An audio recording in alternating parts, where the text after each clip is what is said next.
Alors, ce qu'on a vu plusieurs fois, c'est que le potentiel d'action descend jusqu'à la terminaison axonale, au bouton synaptique. Vous voyez ce renflement, là, on l'a appelé le bouton synaptique. Alors, je dis descend, parfois on représente l'axone comme ça, de haut en bas, et puis parfois, vous faites la gymnastique dans votre esprit, on peut le représenter comme ça. Alors, ceci, ce sont les vésicules de neurotransmetteurs. On en parlera plus spécifiquement un petit peu plus tard, mais sachons déjà que les neurotransmetteurs sont stockés dans des vésicules. Ces vésicules ont eux-mêmes une membrane, et cette membrane, donc vous voyez, les neurotransmetteurs, en fait, ils sont synthétisés à partir d'informations qui viennent du noyau, de l'ADN, des gènes. C'est une synthèse qui fait intervenir le réticulum endoplasmique, l'appareil de Golgi, et donc la vésicule qui contient le neurotransmetteur a elle-même une membrane, et cette membrane, elle a les mêmes qualités que la membrane plasmique. Et donc, vous voyez que ces vésicules sont accumulées, sont stockées dans la terminaison axonale. Ici, on a une représentation de cette vésicule qui contient des neurotransmetteurs qui sont représentés ici par des petites boules. Alors, les neurotransmetteurs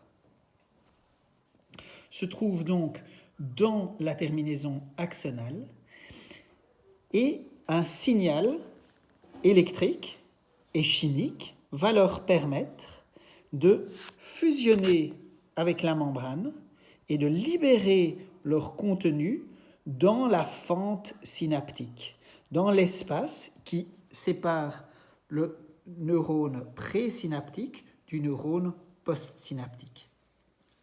La manière dont ça se passe, c'est que quand le potentiel d'action arrive jusqu'au bouton synaptique, le potentiel d'action, c'est une grande dépolarisation. Et cette dépolarisation, nous l'avons vu, peut ouvrir des canaux sodiques voltage dépendants. Mais elle peut aussi ouvrir d'autres canaux voltage dépendants, les canaux calciques voltage dépendants. Cela, nous ne les avons pas encore vus, mais vous comprenez bien ce que c'est. Ce sont des canaux ioniques, des canaux et non pas des pompes, c'est-à-dire qu'ils laissent passer les ions quand ils sont ouverts de manière passive, sans énergie. Ils sont spécifiques du calcium et leur mécanisme d'ouverture, c'est une différence de potentiel de la membrane. Il y a un certain seuil de dépolarisation à partir duquel il s'ouvre. Et quand ce seuil est atteint, le calcium, qui est présent en plus grande quantité dans le liquide extracellulaire en comparaison au liquide intracellulaire, entre par le canal et se retrouve à l'intérieur de la cellule. Le calcium traverse le canal en suivant son gradient de concentration. Quand le calcium entre, il active un système qu'on appelle le système SNARE, S-N-A-R-E. Le système SNARE, voilà, vous l'avez ici. Et ce système SNARE est un système qui va permettre d'arrimer, d'attacher la vésicule à la membrane et ensuite de percer cette vésicule et de faire fusionner la membrane de la vésicule à la membrane du neurone et, ce faisant, libérer le contenu de la vésicule dans la fente synaptique. Vous voyez donc ces quelques étapes. Le calcium entre, active le système SNARE, permet la fusion de la membrane de la vésicule avec la membrane du neurone et puis permet donc cette fusion et la libération du contenu de la vésicule, c'est-à-dire le neurotransmetteur.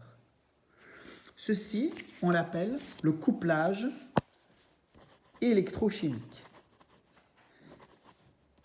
Dire couplage électrochimique, c'est dire une traduction du langage électrique, qui est le PA, le potentiel d'action, en langage chimique, qui est le neurotransmetteur.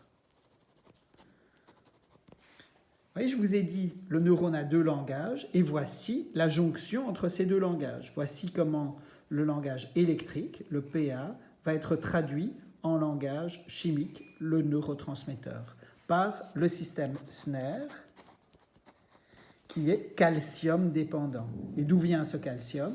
Ce calcium a pu entrer dans le bouton synaptique par l'ouverture de canaux calciques voltage dépendants, qui eux-mêmes ont pu s'ouvrir parce qu'il y a eu une dépolarisation très importante, qui est la dépolarisation du potentiel d'action.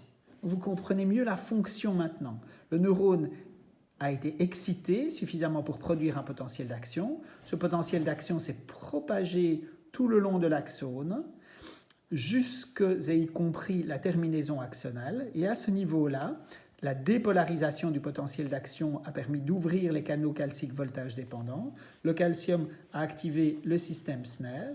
Et ce système SNER a permis d'opérer la fusion de la vésicule avec la membrane et de libérer les neurotransmetteurs.